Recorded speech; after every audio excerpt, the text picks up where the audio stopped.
Zimske olimpijske igre Milano Cortina 2026, nedavno održane u severnoj Italiji, predstavljaju prekretnicu u načinu na koji se sportski događaji prenose, zahvaljujući intenzivnoj upotrebi savremenih tehnologija, a posebno dronova. Oni su ponudili gledaocima do sada neviđenu perspektivu, uranjujući direktno u srž akcije.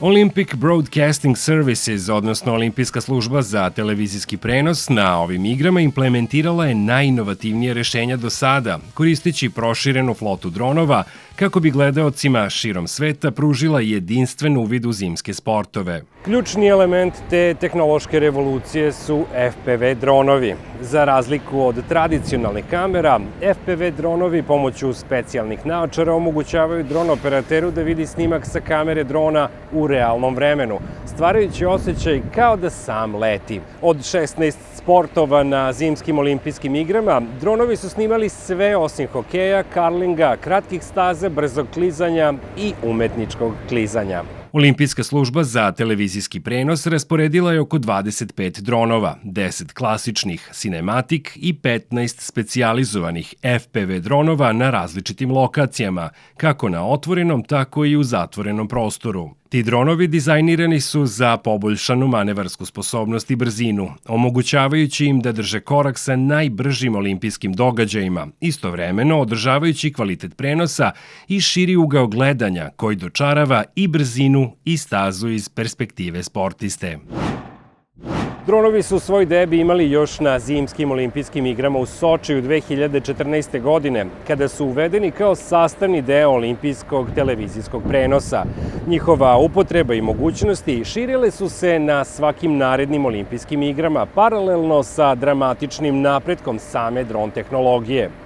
Na letnjim olimpijskim igrama u Parizu FPV dronovi su prvi put uvedeni u prenos uživo u disciplini brdskog biciklizma, pružajući publici širom sveta do tada neviđenu perspektivu. Milano Cortina 2026 označava zimski debi FPV dronova kao dela produkcionog sistema sa više od 800 kamera. Zahvaljujući unapređenju dizajna, prenosa signala i razvoju sistema sa kašnjenjem manjim od 100 milisekundi, dronovi danas isporučuju snimak emiterskog kvaliteta u realnom vremenu, što ih čini jednim od najmoćnijih alata za pripovedanje u sportskim prenosima uživo. Ekipa koja je sve ovo snimala nije nepoznata u svetu dronova. Jedan od njih bio je i Ralf Hogenberg, poznatiji kao Shaggy, 35-godišnji FPV dron operator koji je pratio Skeleton i Bob u Cortini. On je vlasnik kompanije Dutch Drone Gods i već je poznat po spektakularnim snimcima, na primjer onom kada je 13. februara 2024. godine postigao ono što se smatralo nemogućim. Tog kišnog jutra na britanskoj stazi Silverstone, njegov custom build Red Bull Drone One maksimalne brzine 350 km na čas. Pratio je tada novi model Formule 1, nazvan RB20 trkačkog tima Oracle Red Bulla, kojim je upravljao Max Verstappen. Inače, kompanija Dutch Drone Gods razvila je prilagođeni FPV broadcast dron za sportove klizanja, koji koristi sličnu opremu kao dronovi koji su raspoređeni na drugim sportovima. Prema nekim informacijama iz medija, njihova cena po komadu iznosila je oko 15.000 evra. Konfiguracija od 2,5 inča, težine je 243 grama i sa vremenom leta do 5 minuta. Koristi sistem sa 2 kamere kako bi razdvojio kontrolu pilota od broadcast izlaza. Ovo je naš namenski dron koji smo napravili isključivo za potrebe televizijskih prenosa i za snimanje određenih sportova koje pratimo na ovim olimpijskim igrama. Pobrinuli smo se da u njega ugradimo kvalitetnu kameru za emitovanje i predajnik, jer su isključivo oni namenjeni televizijskom programu. Osim toga, tu je i kamera koja je povezana sa mojim naočarima, tako da u realnom vremenu vidim kuda letim. Ceo taj sistem lakši od 250 grama, mislim da je oko 243 grama. Dakle, uspeli smo da sve te komponente upakujemo u izuzetno mali i lagani dron. Deo sam dron tima koji snima ove olimpijske igre. Zapravo imamo 2 tima. Ja sam zadužen za dronove koji snimaju sporije kadrove, kako kažemo estetske, a imamo i drugi tim koji je zadužen za FPV snimke. U osnovi, razlika između ta dva drona je u tome što je jedan više kinematografski, služi da prikaže širi kontekst, da gledaoci vide okolinu gde se sve ovo dešava kako bi osetili atmosferu olimpijskih igara. A drugi dron je onaj kojim se upravlja uz pomoć naočara i to je znatno dinamičniji dron. Za bob, sankanje i skeleton koristimo posebno napravljen dron koji je lakše 250 grama.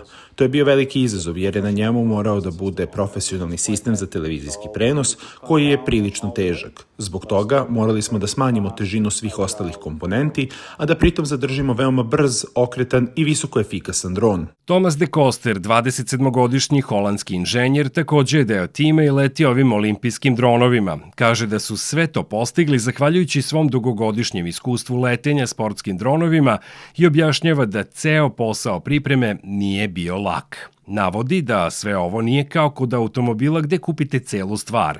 Kupite šasi od nekoga, motor od nekoga drugog i onda sastavite ono što najbolje odgovara vašoj svrsi. Nekoliko kolega i ja započeli smo ovaj posao pre 10 godina, u periodu kada smo učestvovali u FPV trkama.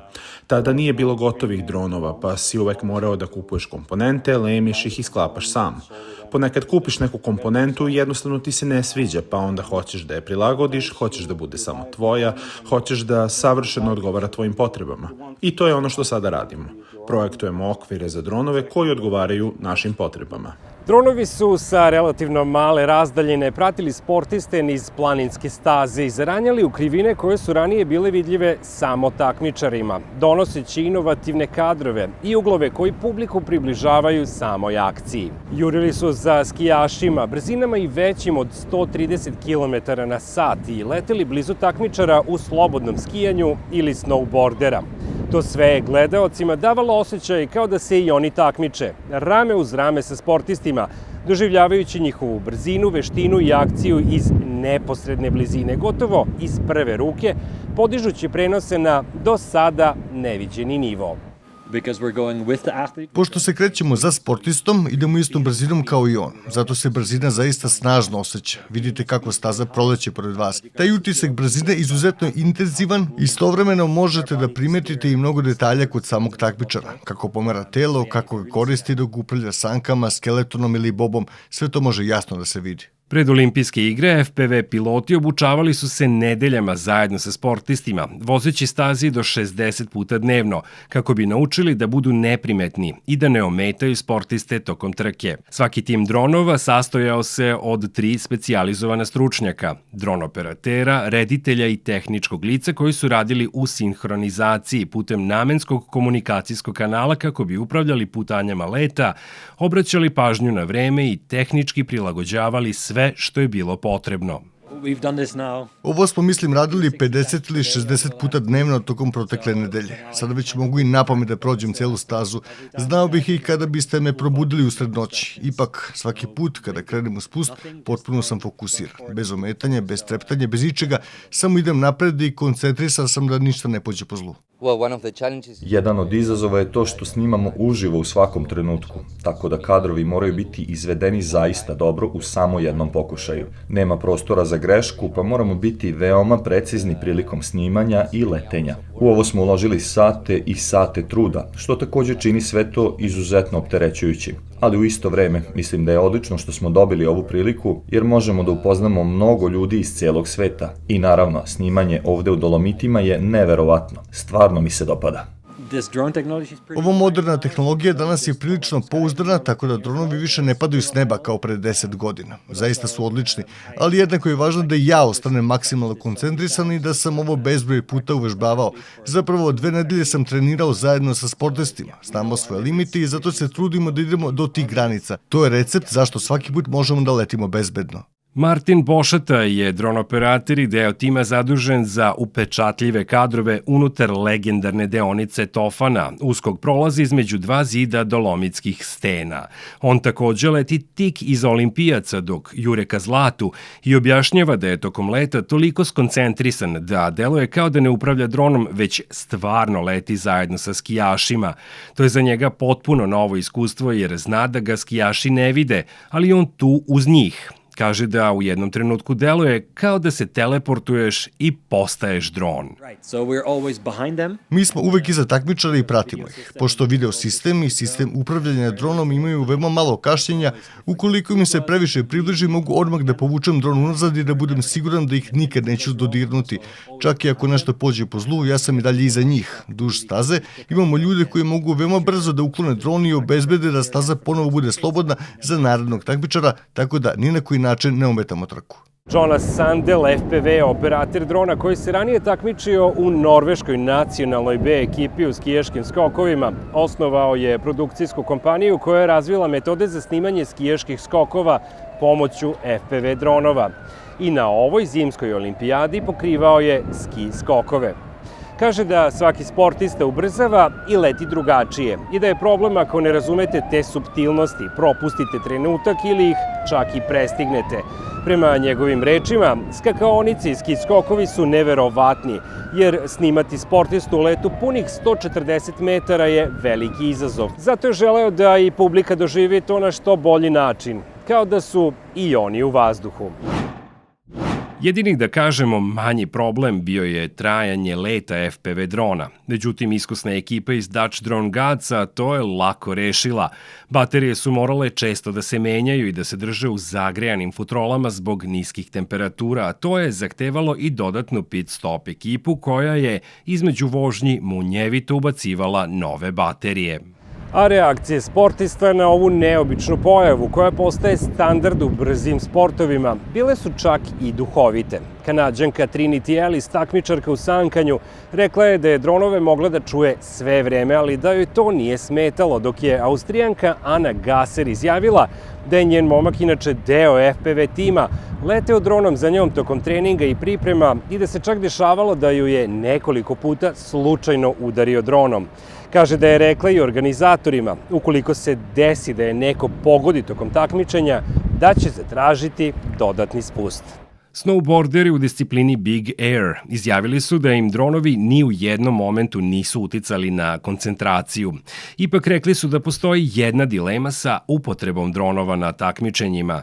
Novozelanđanka Zoe Sadovski-Sinot objašnjavala je posle finala da joj ne smetaju letelice koje lebde oko njih, ali da nije zadovoljna kadrovima iz vazduha koje takvi dronovi hvataju. Kaže da iz ptičje perspektive njihovi trikovi ne dolaze do izražaja i da to nije najatraktivniji način da se vidi ono što rade. To joj je jedina zamerka, ali u svemu ostalom kaže da su prilično cool.